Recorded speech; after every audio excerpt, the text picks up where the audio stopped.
PDI Perjuangan belum mengumumkan nama Cagup-Cawagup DKI Jakarta. Santer beredar PDIP akan mengusung Anies Baswedan, Rano Karno.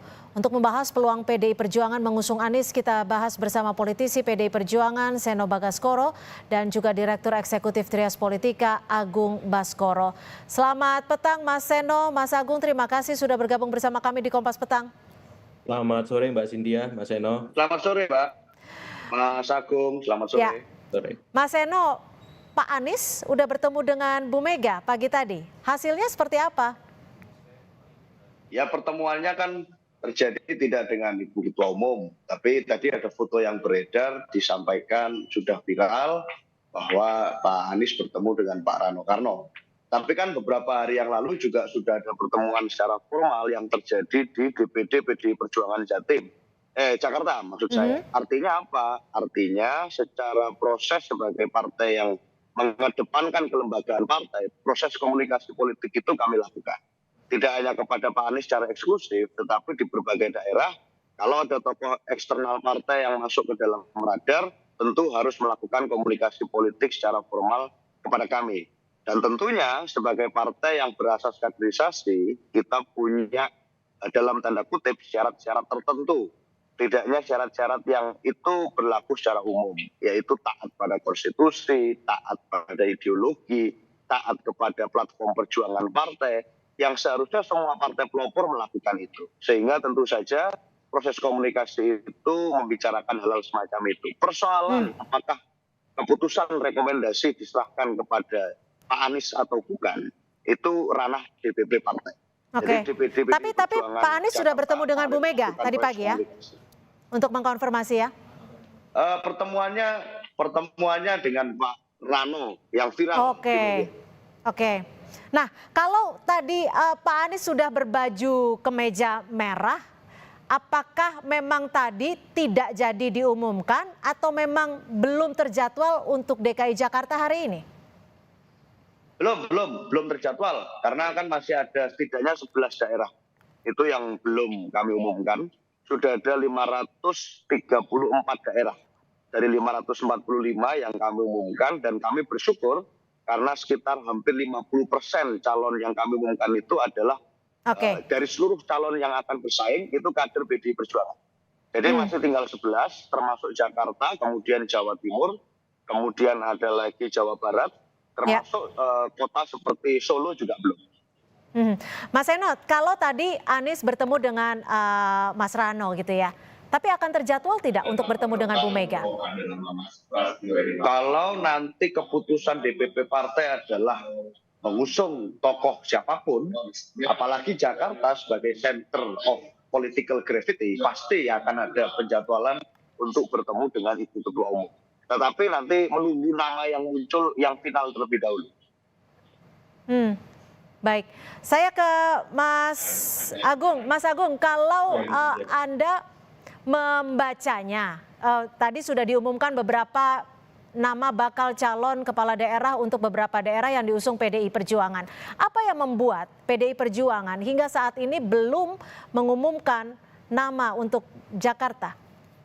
Iya, pertama ada persoalan teknis ya, kalau tadi Mas Seno bilang ini belum waktunya. Tapi juga ada persoalan politis di mana memang tidak mudah bagi seorang Anies yang punya cerita di masa lalu untuk langsung bisa dideklarasikan oleh PDIP. Mesti di internal ada tarik-menarik ya, ada dinamika yang cukup kencang mungkin ya, sehingga memang ada penundaan untuk mengumumkan Anies bersama Rano Karno hari ini seperti itu. Jadi ini yang akan kita lihat drama ini ke depan. Apakah memang nama Anies akan tetap diusung? Karena saya juga sudah mendengar arahan ada nama Mas Pramono dan Rano Karno yang mengemuka beberapa menit yang lalu. Jadi kita akan lihat apakah memang klausul yang diberikan oleh PDIP kepada Mas Anies ya. Yang saya lihat ujungnya sepertinya perlu di-KTA-kan PDIP, Mas Seno ya. Nah, itu sebagai syarat, karena tadi Ibu Airin berapa kali disinggung untuk masuk ke PDIP secara kafah ya, secara paripurna ya ber-KTA seperti itu pakai baju merah hitam. Iya, Jadi iya, iya. Mas Anies ada arahan demikian juga seperti itu Mbak Cindy. Aha. Gimana tuh Mas Seno, KTA menjadi syarat utamakah untuk diusung oleh PDI Perjuangan? Karena tadi juga disinggung harus memakai baju merah hitam. Ini adalah bahasa kiasan. Dan di satu sisi Ya. Bu Mega juga sempat menyebut bahwa jangan hanya mendompleng. Ya Mas Seno. gini, kalau kita itu partai yang berasas mau sama mau, Mbak. Harus didasarkan atas sama-sama ingin, kesadaran dari diri masing-masing. Jadi kalau itu sifatnya adalah kawin paksa politik, ya sebaiknya tidak. Bu Mega kan clear, tapi kalau itu memang dari kesadaran, ingin berjuang bersama PDI Perjuangan, ingin melakukan internalisasi nilai, mengikuti proses kaderisasi sebagai kader yang ber-KTA, tentu kita akan sangat gembira.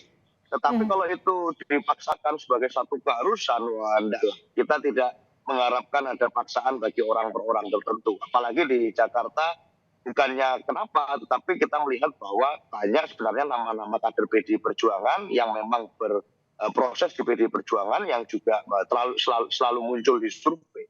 Jadi prosesnya kami berjalan, kami terbuka kepada semua orang, tetapi tentu harus berdasarkan kesadaran dan keinginan masing-masing. Tidak mungkin hanya dari paksaan demi paksaan, karena bahaya kader organik saja kami memproses, ada yang bisa balelo dan tidak nurut, itu ceritanya macam-macam, banyak gitu ya. Apalagi kalau ini karena lahir dari kawin paksa, akan lebih berbahaya untuk masa depan. Ya. Jadi Mas ini yang Seno, kami terus matangkan. Mas Seno, tapi pertimbangan paling mendasar dari PDI Perjuangan, khususnya untuk Pilkada Jakarta, itu apa sih? Lebih ke yang penting memenangkan daerah Jakarta, atau ideologinya yang diperkuat? Kalau di PDI Perjuangan saya rasa kita punya portofolio politik memegang teguh prinsip tentang Satyam Eva Jayate, bahwa kebenaran yang pasti akan menang.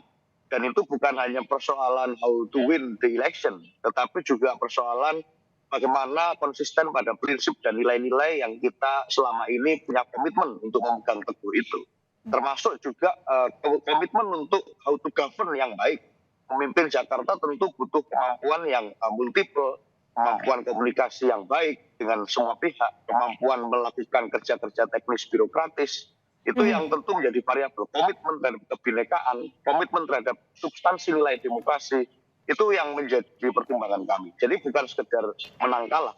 Karena kalau bicara menang kalah saja, saya rasa keputusannya tidak akan sulit untuk PDI Perjuangan mendukung nama-nama. Kami melakukan proses yang panjang, fit and proper yang berjenjang, karena memang bukan hanya persoalan menang kalah yang kami bahas. Itu, Mbak. Oke, kalau Mas Agung melihatnya gimana? PDIP ini lebih mementingkan ya kita harus menang di Pilkada serentak 2024 ini. Atau saat ini pertimbangannya adalah bagaimana membawa PDIP untuk memastikan ideologi dari PDIP tetap terjaga? Iya, saya kira ada dua hal yang perlu kita garis bawahi di sini yang menjadi realitas politik kita sekarang. Pertama, memang ketika nama Anies mengemuka di Jakarta bersama PDIP, ada common sense yang terbentuk. Common sense itu apa? Perasaan senasib, penanggungan, dalam tanda petik sependeritaan karena dipojokkan oleh hegemonik Kim Plus. Nah, saya kira dari sana kemudian nama Anies akhirnya mengkerucut dan bisa ketemu dengan Mas Rano ya, dengan fotonya yang viral tadi. Nah, common sense ini kemudian terbentuk yang akhirnya menuju common enemy. Siapa common enemy-nya dalam konteks ini? Itu adalah Kim Plus. Nah, bila dirujuk dari itu semua, saya kira nama Anies ini potensial diusung. Kenapa? Karena memang secara kuantitatif, baik di survei, elektabilitas maupun approval ratingnya cukup baik. Nah, berbanding dengan kader-kader PDIP yang selama ini kita lihat cukup juga kompetitif, namun belum bisa melampaui elektabilitas Mas Anies seperti itu. Nah, yang kedua yang harus kita garis bawahi adalah PDIP ini kan partai kader. Ya, partai yang benar-benar punya sistem meritokrasi yang sangat ketat, sangat jelas sehingga approval rating, elektabilitas saja tidak cukup. Nah, apalagi Mas Anies punya cerita yang saya kira identik dengan isu-isu identitas yang kemarin belum tuntas. Nah, itu yang menjadi pertimbangan berat. Namun harus diakui common enemy ini lebih besar ketimbang segala rupa teknis tadi. Yang itu saya kira perlu PDIP pertimbangkan karena nama-nama kader PDIP tadi tidak memperluas ceruk pemilih ataupun ceruk secara elektoral. Ya kalau di survei itu kalau di cross tabulasi data, Mas Anies itu punya basis yang sangat oke di misalkan Jakarta Timur, kemudian Jakarta Selatan dan Jakarta Pusat. Sementara PDIP misalkan kita ambil Pak Ahok itu bagus di Jakarta Utara dan Jakarta Barat. Nah, kalau ini berpadu padan, ini akan melengkapi dan saling menyempurnakan satu sama lain. Nah, bila tidak, ini bahaya. Karena lawannya RK Suswono itu bisa yang menggunakan isu-isu politik identitas, basis-basis yang memang bisa direngkuh ketika masa kampanye berlangsung dengan sangat maksimal. Artinya peluang kemenangan yang sudah di depan mata bersama Anies bisa tereduksi. Nah, saya kira di luar itu semua PDIP punya ya cara pengambilan keputusan paling objektif agar apa? Agar kemenangan terjaga, kemudian posisi strategis mereka di mata Kim Plus juga setara bahkan bisa lebih baik kalau mereka menang di banyak pilkada. Yang ketiga yang perlu dipertimbangkan adalah bagaimana PDIP juga bisa mengkader karena ini bisa juga branding PDIP karena ceruk pemilih Aniesnya sedikit banyak akan memberikan efek elektoral ke PDIP bahwa PDIP ini terbuka untuk siapa saja ya termasuk pemilih-pemilih yang selama ini identik dengan pemilih Islam perkotaan seperti itu. Mas Eno, selain ini kan santer terdengar Anies Baswedan yang akan diusung PDI Perjuangan dari luar partai. Saat ini ada nama lain yang kuat atau sama kuatnya atau lebih kuat dari Anies tidak? Ya, nama-nama itu kan sudah dari awal dijaring dan kami umumkan nama-nama yang potensial. Termasuk kalau dari kader kami dari awal ada Pak Basuki Cahayapurnama, lalu ada dari jajaran kabinet misalnya ada Pak Aswar Anas, ada Bu Risma, bahkan dulu Jenderal Andika pernah tersebut juga di Jakarta, lalu juga ada Mas Pramono Anung. Untuk daftar yang bicara tentang sebagai cawagup misalnya ada nama seperti Pak Rano Karno, Sidul. Lalu ada juga misalnya nama seperti Pak Prasetyo Edy. Jadi ini nama-nama yang memang identik dengan Jakarta. Nah, tapi yang paling kuat dari sejumlah nama-nama tersebut siapa, Mas Eno? Yang paling kuat yang nanti direkom oleh Ketua Umum. Itu nanti yang paling kuat. Nah, tetapi prinsipnya gini, jadi kuat itu bukan hanya satu nalar ya. Kalau di pilkada itu kan ada beberapa nalar yang digunakan. Setidaknya nalar kualitatif itu ada di persoalan tentang kebangsaan, ideologi, tentang komitmen, dan seterusnya. Sedangkan nalar kuantitatif misalnya bicara kepada kemungkinan-kemungkinan angka-angka survei, kemudian jumlah teman, dan seterusnya. Nah, ini yang dua ini harus terpadu. Nah, kalau bicara common enemy dan common sense yang tadi disampaikan Mas Agung, sebenarnya saya mau klarifikasi, common enemy kita itu bukan Kim Plus. Kim Plus itu kami anggap Mas Agung yaitu hak politik mereka, itu keputusan mereka masing-masing untuk bisa mengusung sendiri. Common enemy kita itu adalah intervensi Raja Jawa, itu common enemy kita. Kita merasa bahwa partai-partai politik jika sudah dicawe-cawe dengan intervensi Raja Jawa, maka aktor non-parpol ini menjadi satu hal yang bermasalah. Dan disitulah irisan kami bertemu dengan misalnya tokoh seperti Pak Anies Baswedan. Prinsipnya di situ sebenarnya. Oke, tapi kalau sejauh ini untuk melihat kondisi saat ini yang terjadi, untuk Bu Mega sendiri lebih suka nama mana dan apakah akan mengusung kader sendiri atau tidak apa-apa bagi Bu Mega untuk mengusung kader di luar partai? Mas Eno. Baik, saya akan ke Mas Agung terlebih dahulu. Mas Agung, kalau dilihat-lihat dari tadi sudah disebutkan bahwa yang dilawan adalah bukan Kim Plus. Nah, kalau dilihat dari kondisi ini, mana yang paling menguatkan PDI Perjuangan untuk maju di Pilkada Jakarta? Nama siapa? Audionya mohon maaf, Mas Agung. Secara ideologis otomatis yang diutamakan kader. Tapi kalau secara pragmatis otomatis non kader ya ada nama Anies Baswedan seperti itu. Nah, tapi kan dalam situasi seperti ini kader non kader ini menjadi relatif ya. Kalau saya lebih suka bagaimana keduanya bisa dikawinkan dan bisa memberikan kekuatan yang besar bagi PDIP ketika mengusung paket calon ya gubernur maupun wakil gubernur saat pilkada nanti. Karena yang dihadapi ini memang kan koalisinya gemuk, kemudian figurnya baik Ridwan Kamil maupun Suswono itu merupakan figur yang cukup komprehensif juga. Ridwan Kamil punya elektabilitas, ya walaupun masih di bawah Anies dan Ahok, Tapi di saat yang sama Suswono ini punya mesin partai yang solid. Nah, idealnya PDIP juga bisa menggabungkan dua nalar itu. Mhm. Nalar kualitas figur yang punya elektabilitas dan nalar mesin partai. Nah, dan yang paling penting kemudian pasangan yang diusung PDIP ini memang solid dan punya daya tahan politik terhadap gempuran beragam isu. Ya, Apakah isu-isu soal primordial, isu-isu soal kesejahteraan masyarakat maupun isu-isu yang relevan lainnya dengan kondisi Jakarta hari ini. Mengapa? Karena belajar pengalaman 2017, di sana PDIP kecolongan mhm. dan harapannya di 2024 ini jangan sampai terulang lagi dan apalagi di sini sudah ada sosok yang memang relevan untuk dijagokan seperti itu. Nah, itu yang memang ada pertemuan di mana aspirasi publik ataupun masyarakat memilih Jakarta dengan kondisi politik yang hari ini yang tadi saya sampaikan common sense itu dalam Oke. nama Anies Baswedan seperti Hmm. itu.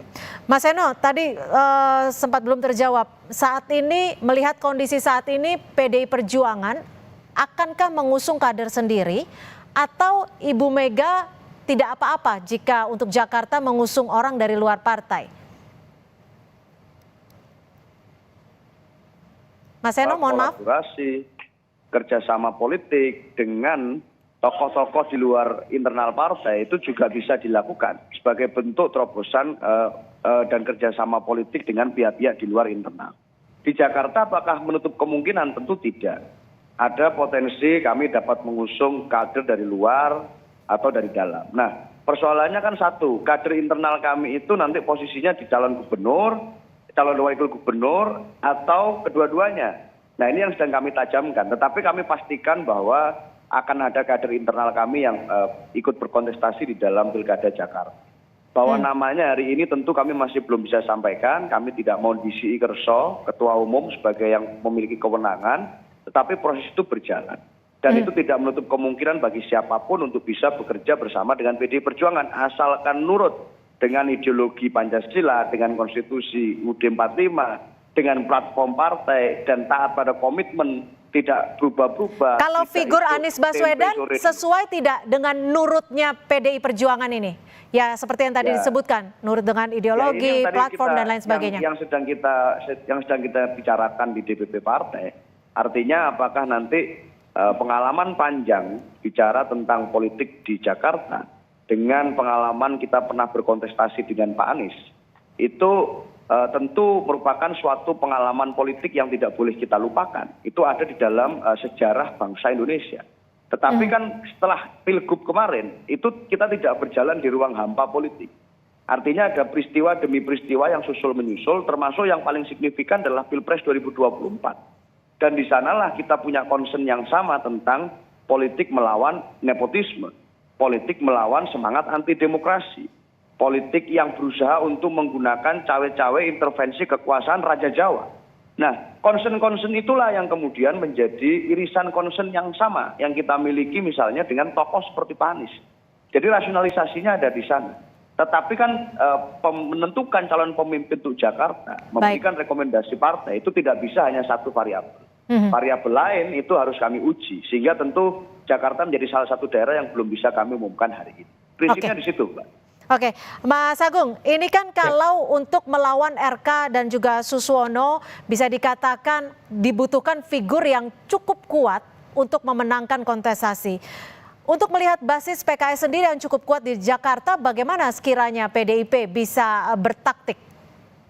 Iya, saya kira nama Anies ini bisa menjawab itu karena dalam tanda petik mengisi kekosongan figur, kemudian yang kedua juga bisa menggerus grassroots PKS yang selama ini solid karena ada fenomena di survei itu istilahnya split ticket voting ya Mbak Cynthia. Jadi memilih partainya di pileg, kemudian tapi di pilkada memilih figur yang memang dekat dengan ideologi mereka. Dan konteks ini relevan sekali karena apa, figur ID di negeri kita kan sangat rendah. Yang menguat itu partai ID rendah, figur ID yang menguat dan Anies itu bisa merangkum pemilih-pemilih PKS yang selama ini terrepresentasi dalam sosoknya. Nah, dengan itu saya kira ini sebuah peluang yang sayang untuk dilewatkan apalagi ada momen di mana kita tahu bahwa ya narasi perubahan yang selama ini digaungkan oleh koalisi yang mengusung Anies di Pilpres kemarin dalam tanda petik selesai dengan sendirinya. Nah, Anies ini bisa membawa nafas baru bagi PDIP dalam konteks misalkan PDIP Perjuangan Plus ya. Karena ini sosok pokok perubahan itu sendiri. yang bisa dalam tanda petik memastikan ya soal apapun lah, mungkin soal kritik terhadap nepotisme, soal kemudian Raja Jawa dan seterusnya itu bisa terbawa dalam satu nafas. Nah, kalau misalkan ini kemudian ditarik ke sosok yang lain, saya khawatir kemenangan yang diincar PDIP dalam pilkada di Jakarta nanti tereduksi, terminimalkan gitu. Kenapa? Karena ini lawan yang dihadapi yang dalam tanda petik punya paket lengkap plus-plusnya seperti itu. Nah, kalau bisa PDIP harus ada plus-plusnya juga, apakah lewat sosoknya, koalisinya, dan seterusnya. Mas Agung, tapi kalau figur Anies Anda sebut bisa menjawab itu semua. Tapi secara platform ideologi yang diharapkan oleh PDI Perjuangan adalah setia dengan platform PDI Perjuangan. Apakah itu bisa menjawab juga?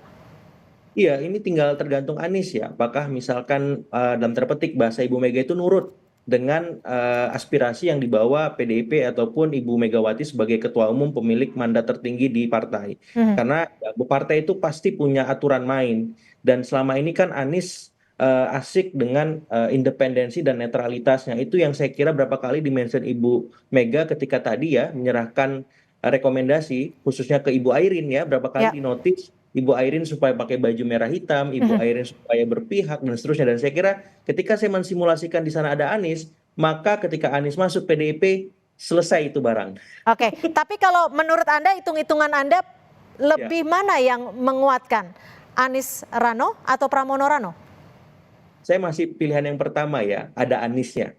Siapapun kader yang dipasang dengan Anies, kemungkinan menangnya lebih besar ketimbang tanpa Anies menghadapi RK Suswono yang saya kira paket lengkap untuk menang ketika Anies tidak ada di sana.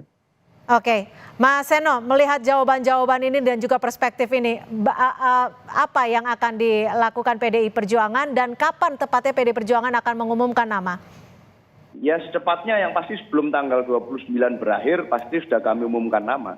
Karena kami taat pada aturan main di KPU, dan sehingga sebelum tanggal 29 berakhir pasti akan kami umumkan. Apakah besok atau besok lusa, kan tinggal menunggu waktu.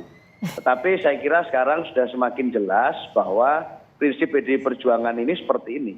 Kami terbiasa berada pada situasi sejarah yang mana saat dihadapkan pada pilihan apakah kami harus menang atau kami konsisten, seringkali kami mengambil keputusan untuk berada pada sisi pihak sejarah yang konsisten. Baik. Jadi tinggal menunggu waktu, siapapun yang mau bergerak bersama dengan kami, ya silahkan kita samakan nilai-nilai dengan apa yang menjadi DNA dari PDI Perjuangan. Baik, kita nantikan nanti pengumuman dari PDI Perjuangan. Terima kasih sekali lagi Mas Seno Bagaskoro, politisi PDI Perjuangan, dan juga Mas Agung Baskoro, Direktur Eksekutif Trias Politika, sudah berbagi di Kompas Petang.